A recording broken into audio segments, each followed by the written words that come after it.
Buenos días de nuevo. Estaba dando las gracias a mi amigo Carlos Reyero por contar conmigo para esta jornada y quiero dar las gracias también al Museo Sorolla, especialmente a Covadonga Pitar, a Rosario López, a Casia Sánchez, a todas las personas que me han puesto muy fácil todo el trabajo. Y también quiero dar las gracias a la Fundación Massa B. Peterson, que me acoge por segundo día consecutivo, porque ayer por la tarde ya estuve subida en este mismo estrado. Así que, de alguna manera, ya estoy como en casa. Muchísimas gracias. Y creo que también, como ayer, voy a pedir si me pueden bajar un pelín esta luz, que me molesta mucho en los ojos. Bueno, la verdad es que Estrella de Diego me ha dejado en bandeja lo que voy a hablar ahora.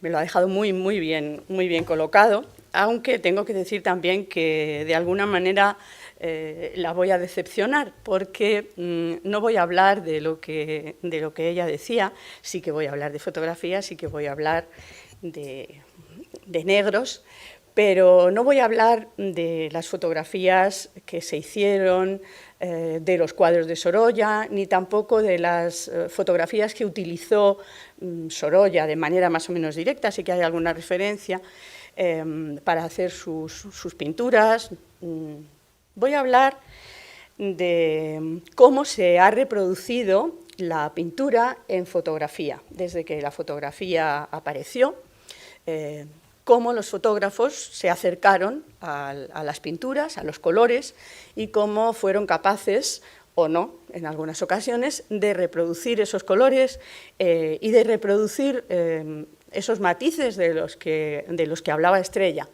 y cómo tuvieron enormes problemas, enormes dificultades para reflejar en una fotografía en blanco y negro los distintos colores de una pintura muy rica, a lo mejor con una paleta muy rica, por las razones que iremos viendo.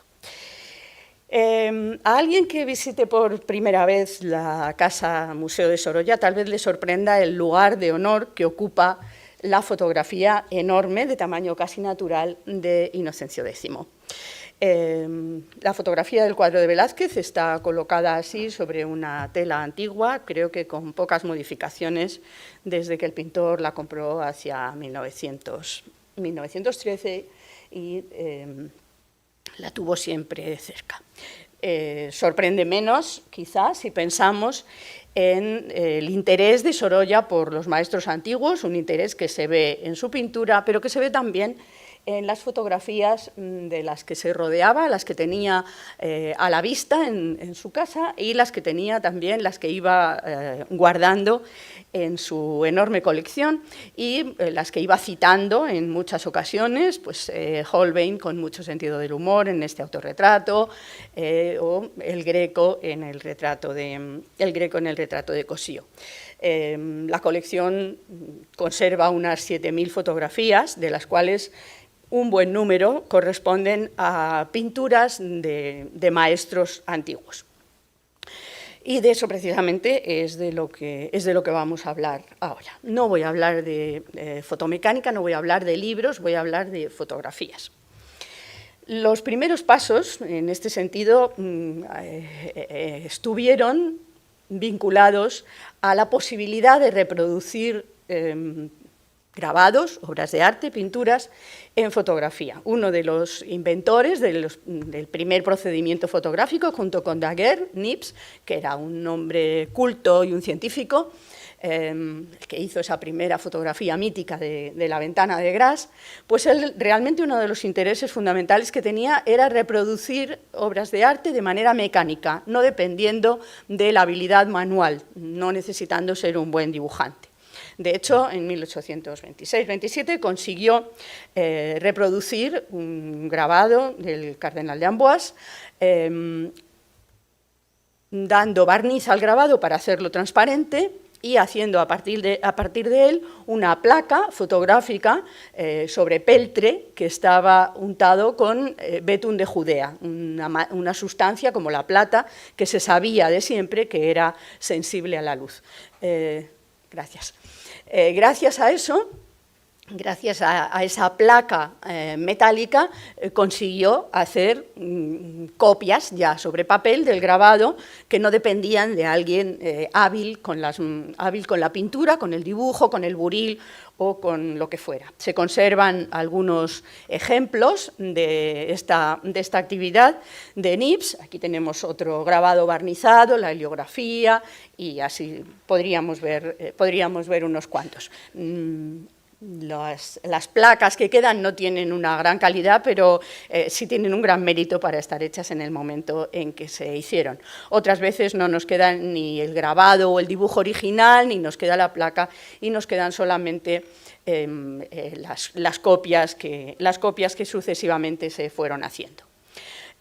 Como decía, su compañero de inventos, si queremos decirlo así, Daguerre, no tenía estos intereses. Él quería fijar la imagen de la cámara oscura, pero sí tenía mucho interés en este mismo asunto de la reproducción el otro gran inventor, el británico Fox Talbot, que puso en marcha un procedimiento distinto del daguerrotipo, que era el calotipo o talbotipo a partir de su nombre, un procedimiento que hace ya un negativo en papel y un número indeterminado de positivos, siempre por contacto, ¿eh? No estamos hablando de ampliaciones, en este momento todo es por contacto. Y las dos piezas son en papel, tanto el negativo como el positivo. Es un momento muy importante para la evolución posterior de la fotografía. Pues bien, Fox Talbot, en el álbum que publica, en el que da a conocer sus logros, sus calotipos, en el lápiz de la naturaleza, que se publica en el año 44, él incluye pegados, estamos hablando de fotografías pegadas, algunos calotipos que pueden ver aquí, pues una caricatura, unas cabezas caricaturescas francesas o un dibujo de Agar en el desierto. Y sin incluirlas dentro del lápiz de la naturaleza, estas las incluye para que las personas que compraban este libro, este álbum, vieran qué posibilidades ofrecía esta nueva técnica, igual que podían fotografiar paisajes, una biblioteca, hacer un retrato, etcétera, podía también reproducir obras de arte, grabados y dibujos, de momento.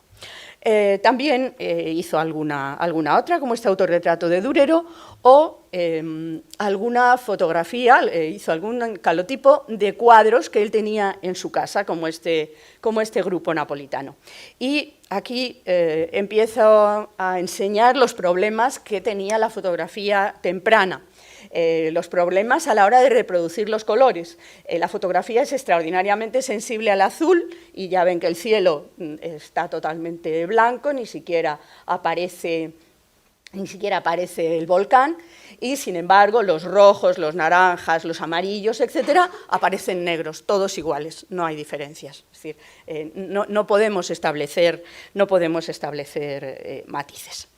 También algunos de los primeros artistas y de los primeros científicos que usaron la cámara para hacer fotografías, para hacer daguerrotipos en principio, como Arrau, se acercaron a las pinturas. Y Arrau cuenta que era un pintor, y él cuenta que a finales del año 39, cuando hacía muy poquito que se había presentado el daguerrotipo en España, él hizo una fotografía, un daguerrotipo, de un fragmento de una pintura de Murillo. Es un trocito breve, pero lo voy a leer porque explica muchas cosas. Dice: el 20 de noviembre, es decir, solo 10 días después de que se hiciera el primer daguerrotipo en Barcelona, que fue donde se hizo el primero, en España, hice la prueba para lograr un dibujo fotográfico. El lenguaje todavía no está hecho y él habla de un dibujo fotográfico. De una copia hecha por mí de la mujer con el niño del cuadro de pan y peces de Murillo que existe en el Hospital de la Caridad de Sevilla. Es decir, no fotografía el cuadro original, fotografía una copia que él ha hecho de un fragmento del milagro de los panes. Dice, el día estaba nublado y la lámina, es decir, la placa de cobre plateada, el daguerrotipo limpio, antes de exponerse, permaneció en la cámara oscura 30 minutos. El dibujo, es decir, el daguerrotipo ya impresionado, la imagen, la fotografía, salió con bastante perfección y nada falto de cuanto hay en la pintura. Y añade, un busto de yeso colocado al lado de dicho cuadro salió también con una degradación de tintas admirable. Yo no puedo enseñar el daguerrotipo de Arrau porque no ha aparecido, no lo hemos visto, pero sí puedo enseñar un busto de estos de yeso blanco que se fotografiaban mucho en la primera época porque salían muy bien, precisamente porque tenían claro ese contraste del blanco y el negro, y este es uno que hizo Fox Talbot. Arrau retrata un fragmento del milagro de los panes de Murillo. Y es que Murillo, en estos años, seguía siendo un pintor muy prestigioso y era uno de los favoritos tanto para los grabadores como, desde el momento en que existe la fotografía, para los fotógrafos. En el año 37 aproximadamente, Esteve acabó este grabado del milagro de las aguas, en el que había estado trabajando 11 años y que le valió una medalla de oro. Es decir, que Murillo seguía estando a la moda a finales de los años 30, cuando nace la fotografía. Las daguerrotipistas y los daguerrotipistas que se establecían o que viajaban por las ciudades anunciaban, entre sus habilidades, entre sus especialidades, anunciaban que reproducían cuadros, que reproducían pinturas, grabados, etc.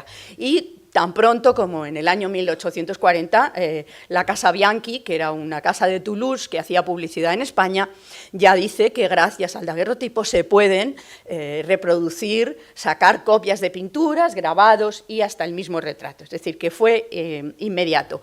Y en el año 45, un periódico de Barcelona dice que han visto a una señora de nación francesa copiando al daguerrotipo una pintura que había en esa corporación. Esta señora de nación francesa es una mujer muy interesante, la señora Fritz, que viajó por España, por la península ibérica, cerca de 3 años haciendo retratos, pero, como vemos, haciendo también fotografías de pinturas.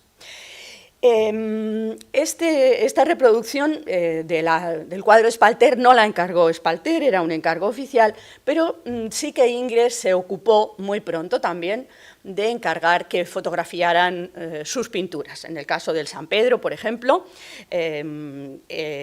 lo llamó a un fotógrafo, a alguien que manejaba la fotografía. Hablar de un fotógrafo en los años 40 es muy pronto, pero bueno, cuando el cuadro pasó por su taller desde Roma, donde había estado, hasta el Museo del Luxemburgo, donde se iba a quedar, él se preocupó, además de hacer unas modificaciones, de que lo fotografiaran para conservarlo. No de que lo fotografiaran para difundir las fotografías. Para eso todavía confiaba más en el dibujo, en el grabado y en la litografía, pero sí para conservar un recuerdo, una documentación. Y lo mismo que hizo Ingres, del cual tampoco puedo enseñar el daguerrotipo porque no ha aparecido, lo mismo que hizo él, pues lo hacían otros, ¿no? como Gerón, por ejemplo.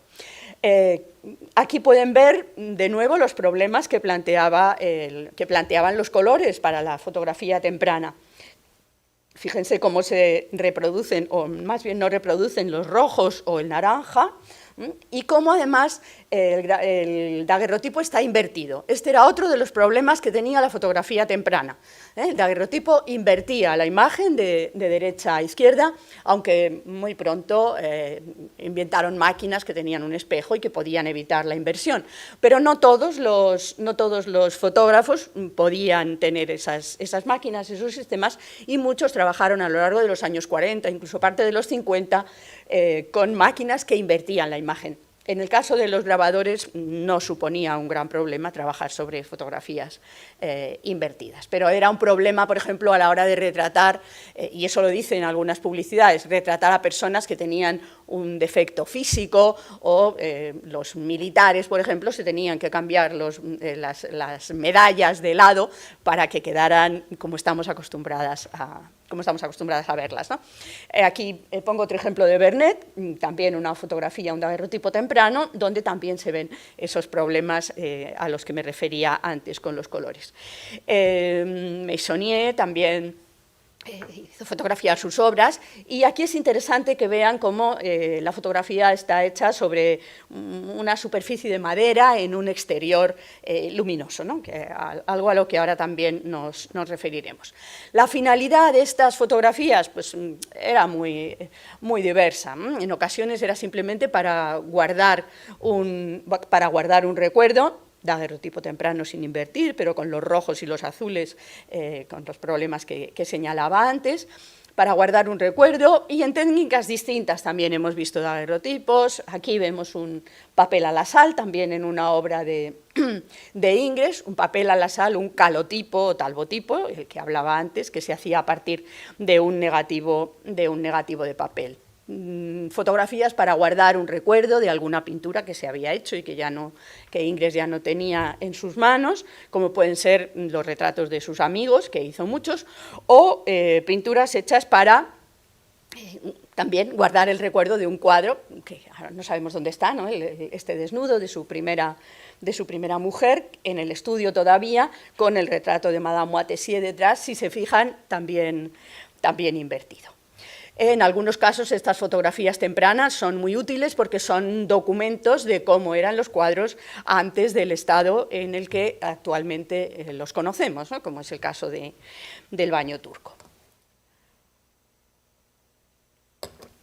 Entre las primeras empresas, o la primera empresa sistemática de reproducción de obras de arte por medios fotográficos, fue los talbotipos que venían a ilustrar los anales de los artistas de España de Stirling Maxwell. Fue justamente el ayudante de Fox Talbot, del inventor, Henneman, que aparece aquí dormido no porque fuera un hombre perezoso, sino porque para hacer un retrato era cómodo si el modelo se quedaba quieto, como está aquí Henneman. Henneman fotografió cerca de 70 obras de arte español que se hicieron pues tal como las vemos aquí. Aquí está fotografiando una litografía basada en un cuadro de Van Dyck, pero se hacía con ese tipo de máquinas de cajón, se hacía al aire libre y se procesaba también, como ven allí, a la luz del sol, por contacto entre el negativo y el positivo. Tenemos no todo el proceso, pero una buena parte del proceso aquí a la vista. Era la primera vez que se ilustraba un libro de historia del arte, y además de historia del arte español, pero realmente lo que se fotografió para estos anales, las imágenes se encuadernaron, se hicieron unos 50 ejemplares, quedan más o menos la mitad por el mundo. Lo que se fotografió la mayor parte de las veces no fueron las obras originales, lo que se fotografió es lo que la técnica en ese momento permitía fotografiar, como hemos visto en la imagen anterior. Cosas no muy grandes. Entonces se fotografiaron, por ejemplo, del natural, los dibujos de Alonso Cano y de Murillo, pequeños relieves de Martínez Montañés, grabados de la tauromaquia de Goya. Eso se fotografió de los originales, pues un grabado de Rivera, pocas cosas. La mayor parte de las veces lo que se fotografió fueron una litografía, un grabado de Goya para los retratos ecuestres de Velázquez, etc. Es decir, se fotografiaban reproducciones, grabados, litografías, reducciones de tamaño pequeño, que eran accesibles con la tecnología del momento, pues el grabado de Esteve o distintas litografías. Lo podemos ver en algunos de los descartes de de este proceso, en el cual pues, eran también, creo que lo he puesto antes, las medidas, ¿no? Las medidas son siempre muy pequeñas, los calotipos son muy pequeños, hay un ejemplar en el Museo del Prado, y los calotipos pues, a veces tienen 4 centímetros, 10 como mucho, 7, 8, tienen un tamaño muy pequeño y tienen muy poca nitidez, como pueden ver también, ¿no? ¿Por qué tienen tan poca nitidez? Pues primero, las emulsiones no eran muy sensibles y segundo, el hecho de que una imagen se forme en las fibras del papel, dentro de las fibras del papel, no encima, tanto en negativo como en positivo, hace que no tengan esa nitidez, esa claridad que tienen los daguerrotipos.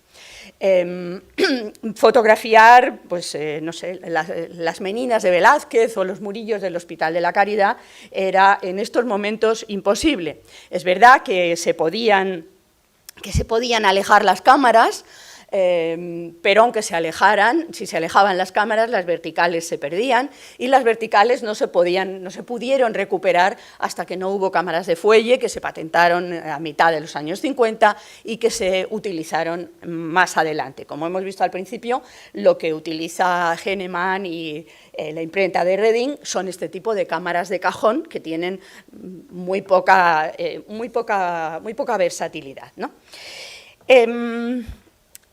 Esto sucedió así durante un tiempo hasta que las cámaras y las emulsiones fueron haciéndose un poco más sensibles y nos encontramos con artistas, con fotógrafos como Clifford, que ya fotografían algunos originales, de la misma manera que antes hemos visto dibujos o grabados o también relieves, pues Clifford fotografía, por ejemplo, dibujos a la aguada, acuarelas, pero fotografía también obras de mayor tamaño, como las de Dionisio Fierros, algunas que ganaron premios en las exposiciones nacionales, fotografía también originales, como el Cristo y el alma cristiana, lo fotografía para un diplomático británico que había comprado el cuadro y que se lo iba a llevar a Inglaterra, o fotografía también a partir de originales el cuadro de Giacomo Francia. Esto lo ha estudiado muy bien Díaz Fierros en su tesis doctoral y en algunos artículos, ha comparado punto por punto y con mucho detalle las fotografías de Clifford y los originales para llegar a la conclusión de cuáles fotografió efectivamente de los originales y cuáles fotografió a partir de grabados, litografías, etcétera, etcétera. Por ejemplo, dentro del mismo Museo del Prado no fotografía algunas cosas, por ejemplo, la perla no la fotografía a partir del original, sino que la fotografía a partir de un grabado. Era todavía frecuente en los años en los que trabaja Clifford, en la segunda mitad de los 50 y en los primeros 60.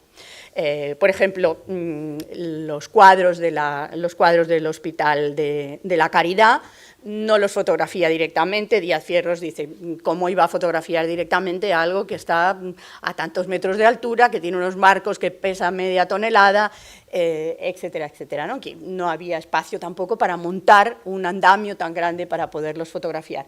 Y lo que hace pues, es fotografiar unas reducciones que había hecho Cabral Bejarano y que estaban en propiedad de los duques de Montpensier, a los cuales Clifford conocía y de los cuales había fotografiado a algún miembro de su familia, como hemos visto antes.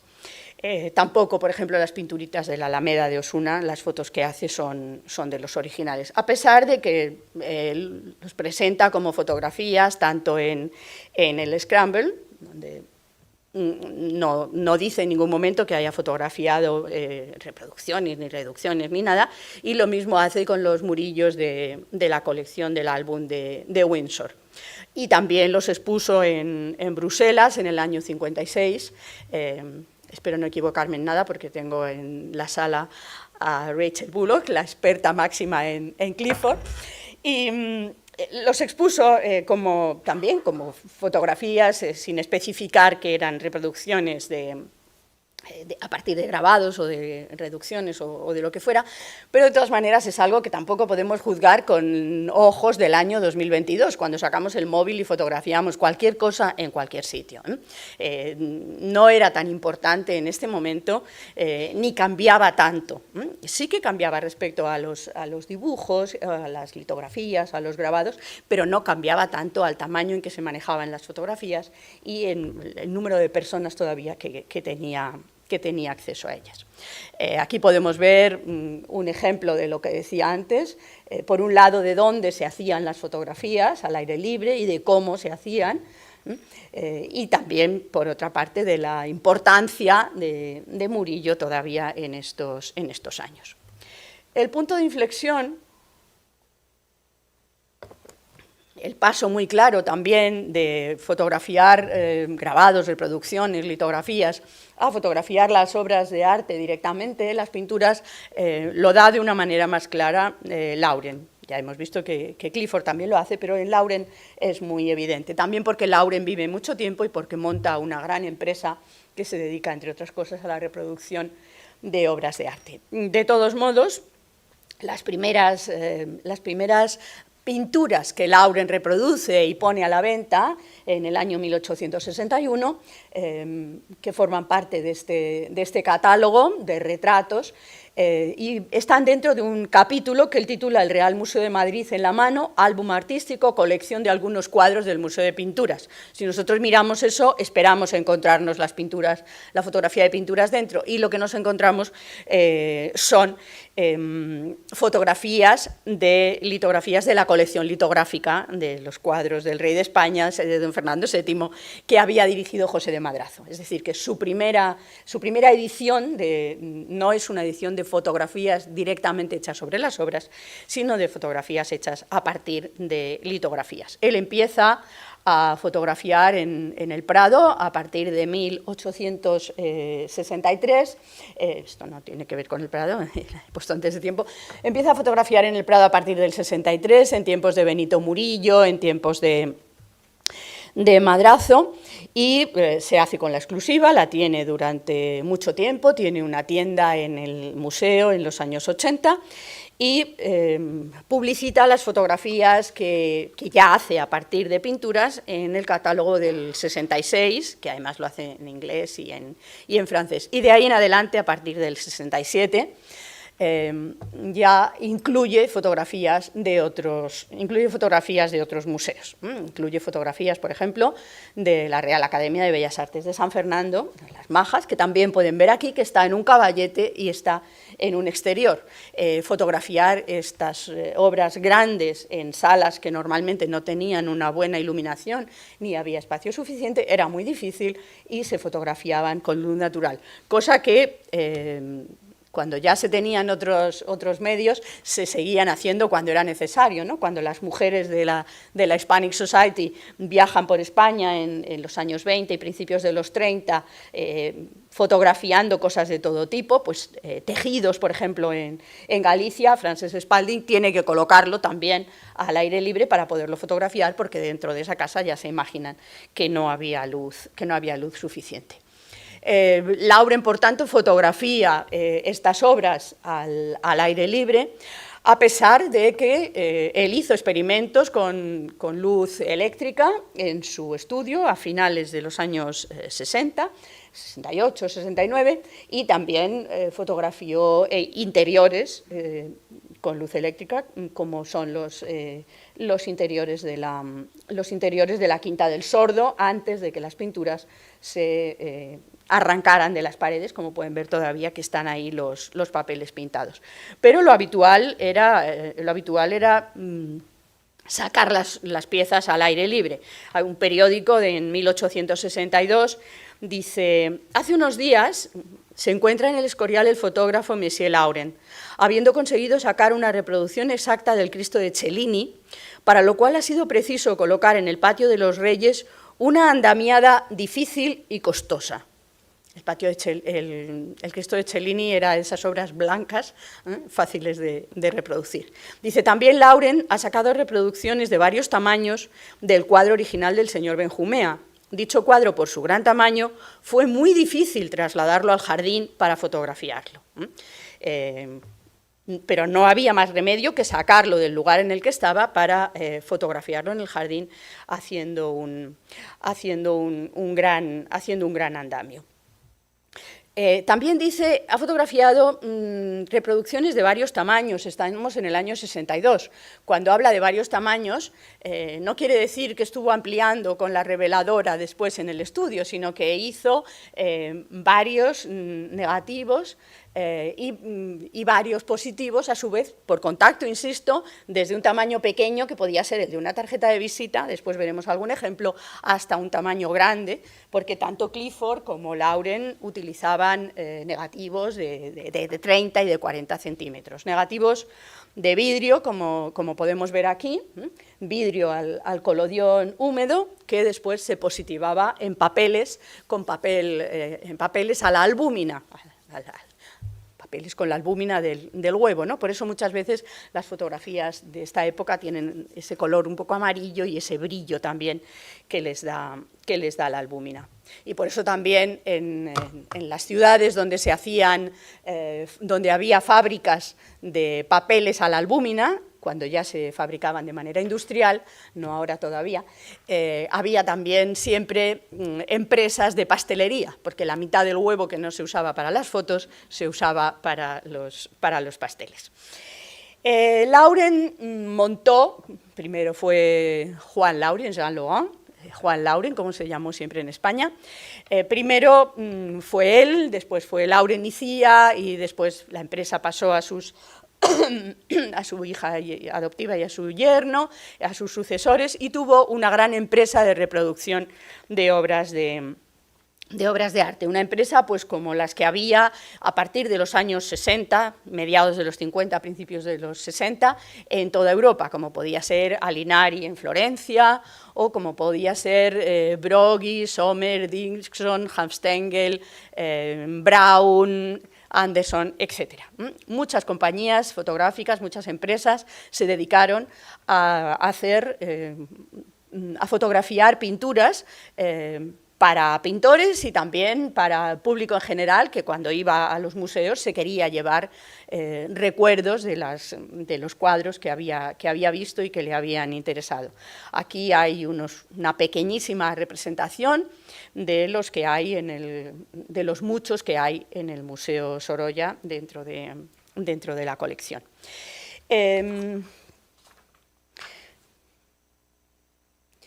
En los años 60 todavía, como decía, había mucha gente que todavía fotografiaba grabados o litografías. Y hay varias noticias en las que se dice que esas fotografías que se han hecho, por ejemplo, en Cádiz en el año 63, dice que se ha hecho un retrato en tamaño de placa del general Castaños, que es una reproducción de litografía sacada con un objetivo Voigtlander, da muchas referencias concretas, dice, y virada con bicarbonato de sosa, ácido cítrico y oro. Ahí está el quid de la cuestión, el oro. Uno de los problemas que tenía la fotografía era la falta de estabilidad y la falta de permanencia.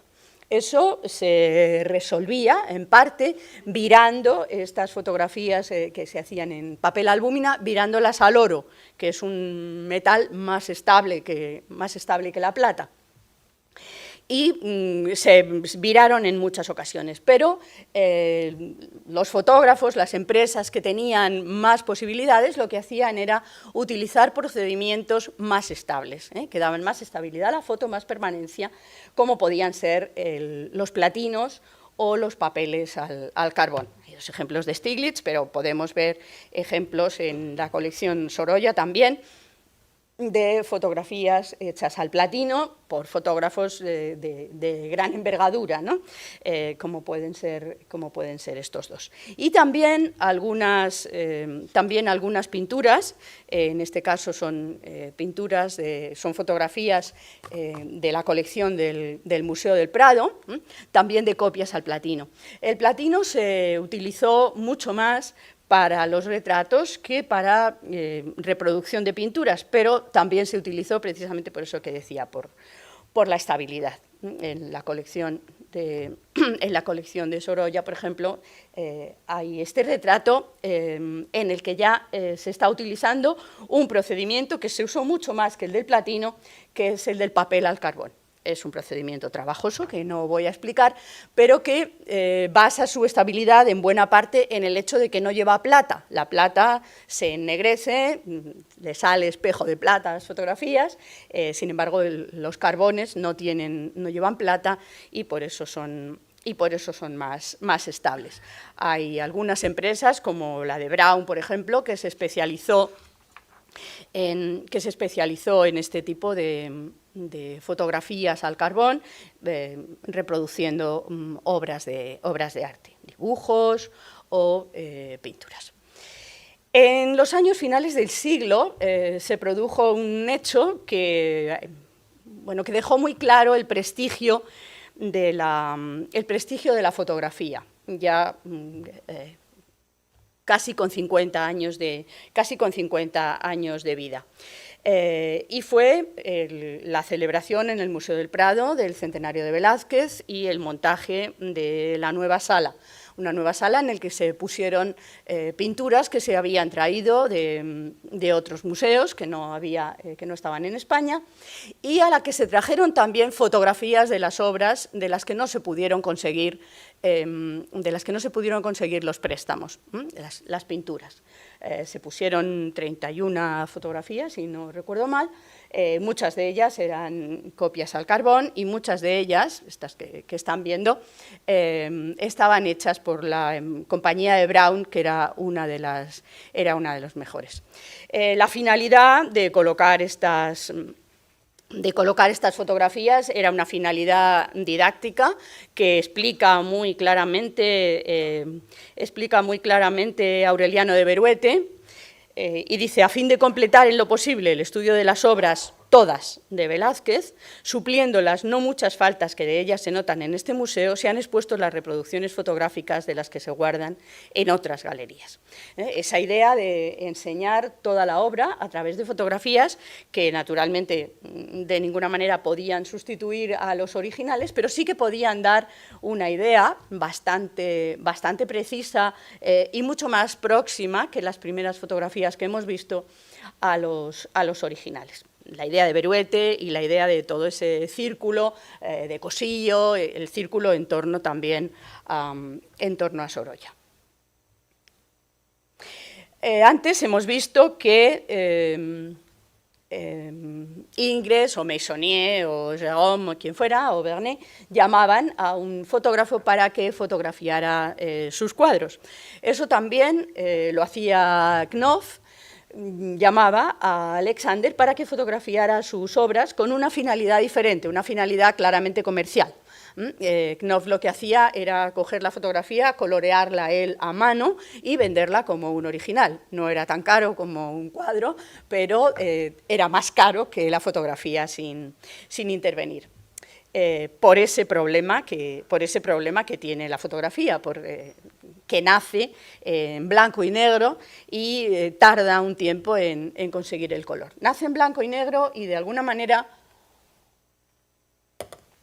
mientras es en bastantes años, en 20 años, puede ser una fotografía aburrida en el sentido de que no puede hacer determinadas cosas, ¿no? Al principio no puede fotografiar personas, en estos años ya sí, en el 73, pero en el 73 todavía no puede fotografiar el humo, por ejemplo, y hay que añadirlo a mano, ¿no? Fotografía por fotografía hay que ir añadiendo el humo. Y si comparamos esta fotografía con el cuadro que pinta Bradford en el mismo momento, en la misma campaña, con el mismo motivo, pues claro, evidentemente esto nos puede gustar mucho y podemos buscar incluso muchos matices de blanco, como decía Estrella, pero es mucho más animada, es mucho más viva la pintura que la fotografía. Ese es el motivo de que desde el principio, desde que nació la fotografía, se intentó que tuviera color, de alguna manera. Y una de las maneras más sencillas era aplicárselo, aplicar color sobre los daguerrotipos, sobre las fotografías en blanco y negro. El color se aplicaba de una manera muy leve, muy delicada, muy sutil, y para algunas cosas concretas, pues para las mejillas o las manos, a veces un rojo para los labios o para el fuego del cigarro en los retratos de hombres, un dorado para las joyas, un azul muy leve para los vestidos, se aplicaba de una manera muy, muy delicada. Y esto, hubo también daguerrotipistas en estos mismos años, en los años 50, que intentaron conseguir que los daguerrotipos fueran en color, que no hubiera que aplicárselo encima. Uno de ellos fue un americano, Levi Hill, que era un ministro de la Iglesia Baptista, que le gustaban estas cosas de la fotografía y hizo daguerrotipos. He puesto su autorretrato, aunque prácticamente no se ve nada. Lo que me interesan son las otras dos. Él llegó a hacer un procedimiento de una manera autodidacta, llegó a conseguir un procedimiento por el cual conseguía, de manera química, conseguía algunos colores, no todos los colores, pero conseguía algunos, y leves, pero los conseguía. Él escribió un tratado sobre el daguerrotipo en los 50 y uno sobre el color en el 56. Se conservan como unos 60 daguerrotipos suyos en el Museo de Historia Americana, en la Smithsonian, y podemos ver algunos en los que realmente consiguió el color. El problema es que, de alguna manera, él mismo tiró piedras contra su propio tejado cuando aplicó colores encima de los daguerrotipos. Por ejemplo, en este no hay ningún añadido, se han hecho estudios químicos y se ha visto que aquí no hay ningún color añadido, pero sin embargo allí sí que los hay. Ese naranja, por ejemplo, canta muchísimo, ¿no? Entonces, de alguna manera, él invalidó sus propias investigaciones, aparte de que, pobre, vivía allí en las Catskill, en un sitio remoto, no tenía contacto tampoco con el mundo que estaba ni investigando en fotografía ni nada, y además los daguerrotipistas de las grandes ciudades cercanas se sintieron un poco nerviosos y en peligro. Y se presentaron en su casa, los de la Asociación de Daguerrotipistas de Nueva York se presentaron en su casa y le amenazaron con que si seguía por este camino le iban a destruir las obras. Él no hizo mucho caso, se compró un perro y siguió investigando, pero sí que es cierto que muchos de sus libros los destruyeron. Porque de alguna manera los daguerrotipistas se sentían asustados de lo que pudiera, del resultado que pudiera acabar obteniendo.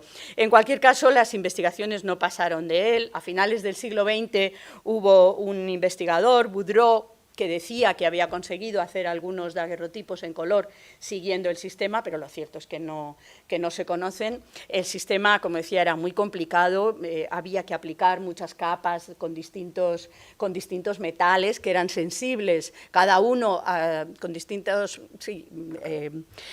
metales que eran sensibles a distintas frecuencias de la luz, y tanto los daguerrotipistas contemporáneos como los estudiosos lo que dicen es que es absolutamente complicado hacer este proceso. Y, pues no sé, daguerrotipistas que trabajan en estos momentos y que se meten con técnicas como puede ser el caso de Joaquín Paredes, no se han atrevido todavía a intentar hacer el proceso de Hill. No porque sean cobardes, ni mucho menos, sino porque ya es bastante difícil de por sí hacer un daguerrotipo, digamos, habitual, como para conseguir uno de estos daguerrotipos en color.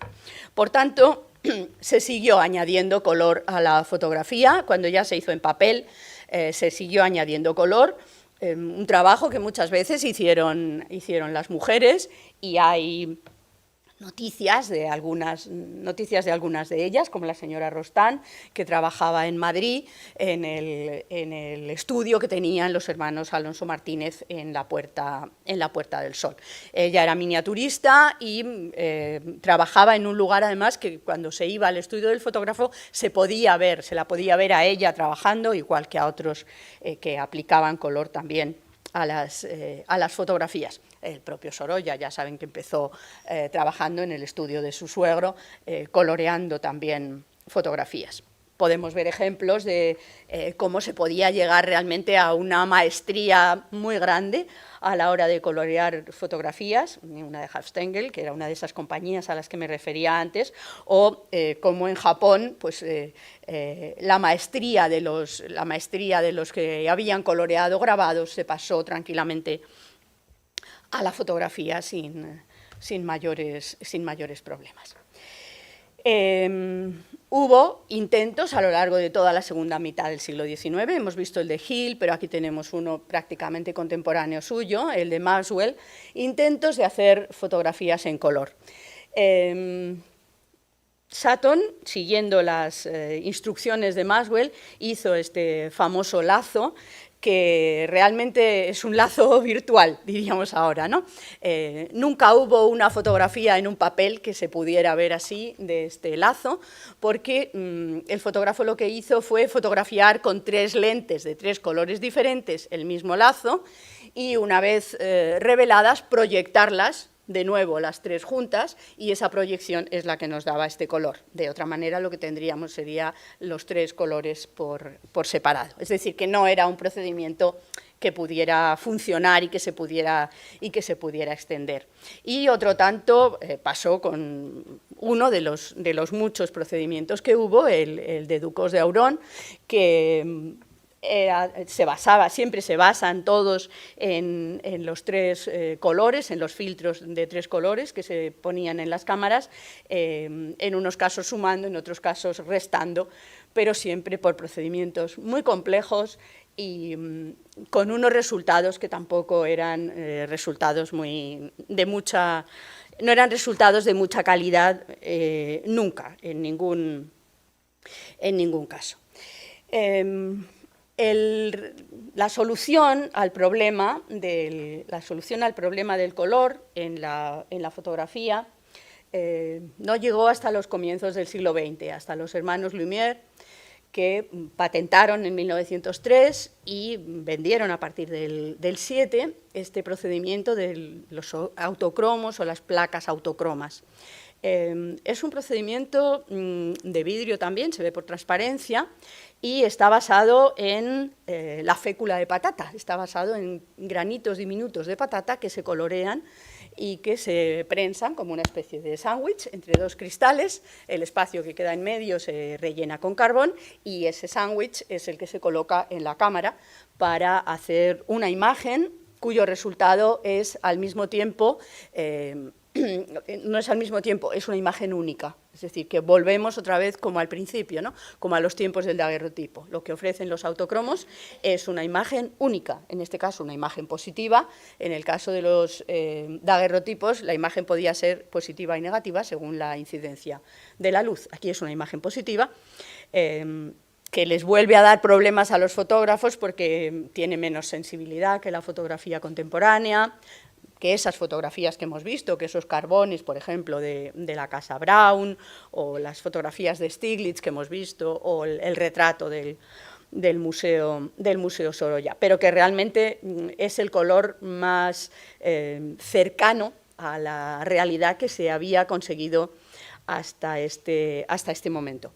Tenía muchos problemas, por un lado la fragilidad, era de vidrio, y por otro lado el precio, eran placas muy caras y aunque se vendieron muchas, realmente muy pocos fotógrafos compraron estas placas. La mayor parte de las personas que las compraban eran aficionadas, como el caso de la señora Ackland, o aficionados, hay muchos otros, que hacían fotografías por placer, no dependían de un negocio, no tenían un oficio que les tuviera que dar de comer. Los fotógrafos que se dedicaban al retrato o a la pintura de paisaje o a la reproducción de obras de arte en fotografía tenían que hacer eso, retratos todos los días en el estudio, por eso se quejaban muchas veces, y eran solo estas personas que podían viajar, que tenían dinero y que les gustaba la fotografía, las que utilizaron los autocromos a partir de 1907.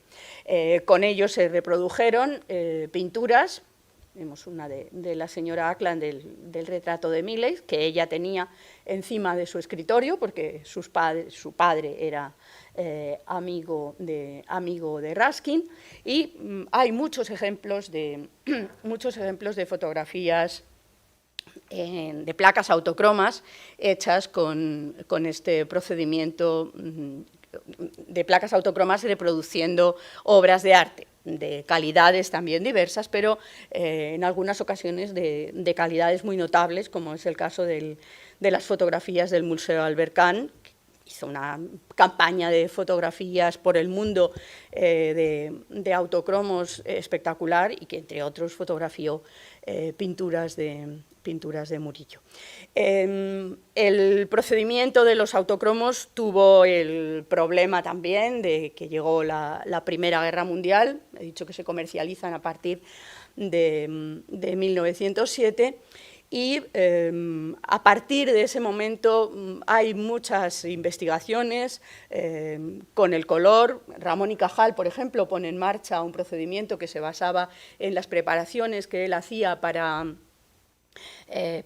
mirar por el microscopio tejidos humanos, y realmente cuando se resuelve el problema es a partir de los años 30, cuando empieza a haber ya compañías, marcas que se dedican al color y que consiguen negativos, usando negativos de plástico, hacen ya fotografías de color en papel. Pero realmente el punto, digamos, el punto de llegada es el de los autocromos en la época también de Sorolla.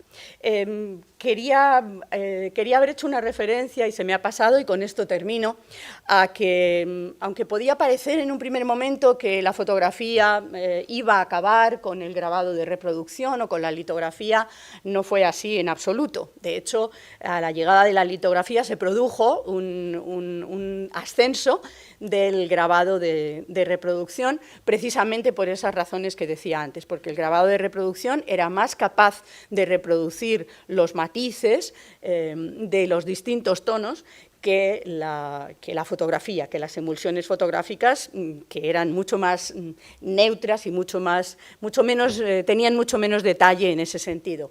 Por eso, muchos pintores preferían que su obra se difundiera a través de grabados o litografías, el caso de Ingres que decía antes, más que a través de fotografías, y por eso también muchas veces los pintores, cuando tenían que pintar algo que después se iba a reproducir por medios impresos, en la imprenta, en libros, ya pintaban en grisalla o pintaban sin colores. Es el caso de alguna de las obras que hay en la exposición de Sorolla.